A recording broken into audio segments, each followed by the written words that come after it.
Joining us to discuss is executive editor at the American Conservative, Kelley Vlahos. Afghanistan has been calling for U.S. troops to be pulled out for a while. Kelley, why now? Well, I think both sides, particularly the United States and President Trump, realize that things aren't getting better there. After nearly 20 years of fighting and dumping close to $1 trillion of U.S. taxpayer money into this war, things are actually getting worse, and we have metrics to prove that. So I think President Trump is ready to fulfill his promise to the American people to bring the troops home. As you said, the fact remains that there's always a question on whether or not this truce, this 7-day truce, can be fulfilled by the Taliban. There are many questions, but I think the timing is right for President Trump ahead of the November election to try to bring those troops home. Kelley, have we seen truces like this before between Afghanistan and the U.S.? And if so, why could this one be different? I don't think we've seen a formalized 7-day truce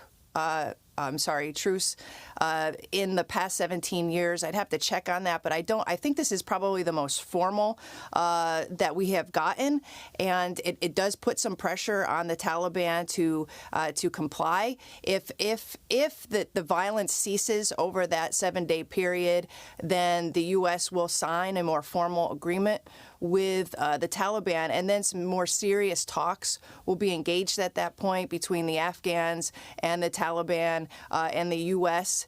And apparently, and keep in mind that the formal details have yet to be released, but there is some talk that some Taliban prisoners that the U.S. is holding will be released. So if they manage to keep the violence down for 7 days, some key measures will be implemented. And I think that will probably be the milestone that you're talking about. Kelley, before we go, a lot of people want to see our American troops come home. My question here, what would this do for Afghanistan, more specifically the Taliban? What could this mean when we pull our troops out of that country? I think there are some fears that the violence could escalate if there is a power vacuum when the United States and other foreign forces leave. But I think after 20 years, there's been some indication that it is time now for the Afghans to take responsibility for their own country, and that the fact that the United States has been there pouring all this money and resources in hasn't been able to stem the tide of violence there, that it is time to take a different tact. And so for maybe a period of time, there's going to be some serious disruption.